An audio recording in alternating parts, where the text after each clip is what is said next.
Hi guys, so Mono, how's everyone doing? I said that really fast, but I hope you're okay. Today I'm reviewing Fields of Rubus by Kerosene.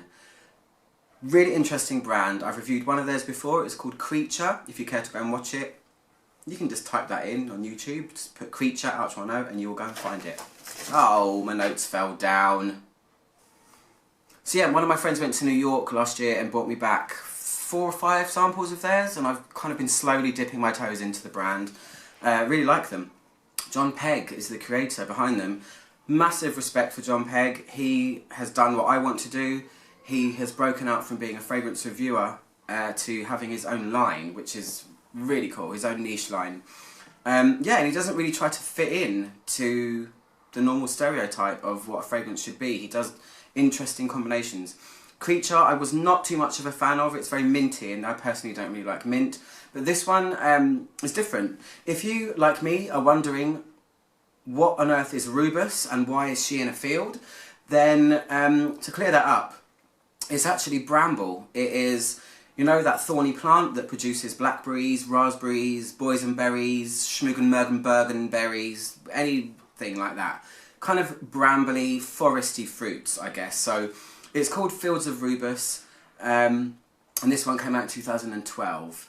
So this is what it says on Kerosene's website about the fragrance. It says, underfoot, dense dark patches of raspberries are crushed with every step, leaving behind a trail. Oh, that would really hurt, by the way. Ow. Yeah, leaving behind a trail of dry patchouli footprints.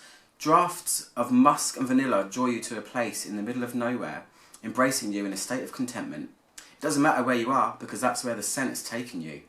And let's have no bones about it. So, yeah, this one again hasn't really taken me, unfortunately, but I know there are some that are going to. So the notes in this are raspberry, plum, apple, tobacco, musk, vanilla, sandalwood, cedarwood and patchouli. Yeah, so what does it smell like? When you first spray this on, you're really pulled in 2 different directions. On one side, you have this very unabashed, raw, unforgiving and pungent patchouli. It's very realistic. It's got that twang of earthiness. It's got a real, that kind of bittersweet, syrupy, earthy pepperiness that patchouli has. It's very green. And it's the kind of patchouli that I would describe as being very dirty. It's one of the ones that almost crosses over into being BO. Sorry, John, but when patchouli's that rough and that heavy, it does feel like that. And then on the other side, you've got raspberry. A playful note, a sweet, pink, fruity note. So it's really kind of, it's very, what's what I'm looking for? Very contrasting, and that's really good because, you know, it's always a thing where, as a perfumer wanting to be myself, do you make harmony or do you go for something contrasty? And that's why I really appreciate this brand. It's both. You've got it's a very rough patchouli on this side, and then you've got a lovely, beautiful raspberry on that side. So juxtaposed completely.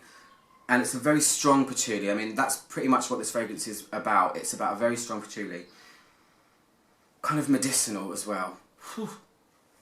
At this point, I'm kind of hoping, please change. I hope something else happens, because if this is what it's going to be like, I'm not sure personally that I would like it. But if you love a very raw patchouli, get your nose on this, because you're likely to love it. So I do think, you know, what on earth is going to happen? When I first sprayed it, I thought, where is this going to go? This barrage of patchouli is kind of overtaking everything right now, and the raspberry is there, but they're just kind of having a fight, and patchouli is way winning. It's killing its ass right now.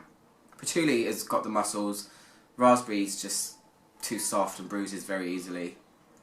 So when it starts to dry, yes, it does change. The patchouli is always there. I mean, it's there for pretty much most of the time. But what happens on my skin is it becomes really dry, and it almost starts to smell a little bit like scorched grass, or maybe even hay, something like that, which is really kind of cool, but I'm not sure I'd like to smell like it. But it's like this hay smelling note kind of emerges, and it dries up a little bit.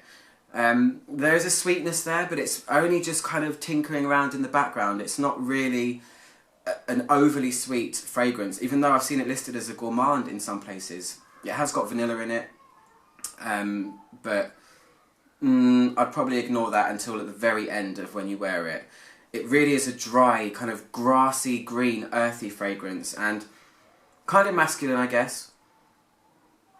But yeah, real twang. That patchouli has got a real, like, almost syrupy twang in there. It's really, really unusual.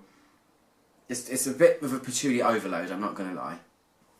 So the gourmand side of it that I've seen listed, which can only be the vanilla, and unfortunately I don't really get much tobacco out of this. I really, really wish I did. If I got more tobacco out of this, I think I'd probably like it a lot more, because tobacco is, you know, a really beautiful note. But this goes from the hay stages, the dry, scorched grass kind of thing, with the patchouli there as well, and the sweetness just trying to push itself through, to where it does actually turn a bit sweeter. The vanilla gradually just comes up as it dries. And sorry, my nose is always itchy when I do reviews. The vanilla does really start to kind of step its game up a little bit as it dries, and everything else, it goes like that.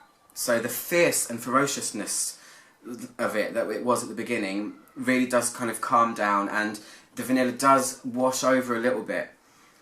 It does become, I would say, slightly less interesting on the dry down.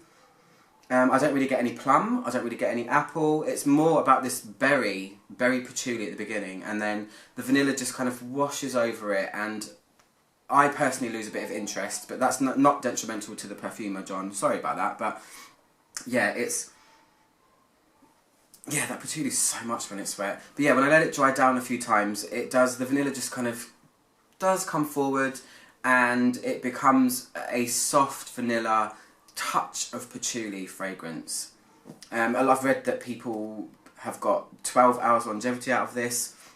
I've never worn this full on lots of sprays to get that, but I've sprayed it on my hand and literally let it develop over time quite a few times, and yeah, it does lose a bit of its character when it's dry, unfortunately.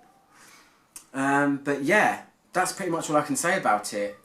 I like it more than Creature, but still not sure if I would buy this one. I've got a feeling I've got 3 more. I've got a feeling one of them in there is gonna blow my socks off.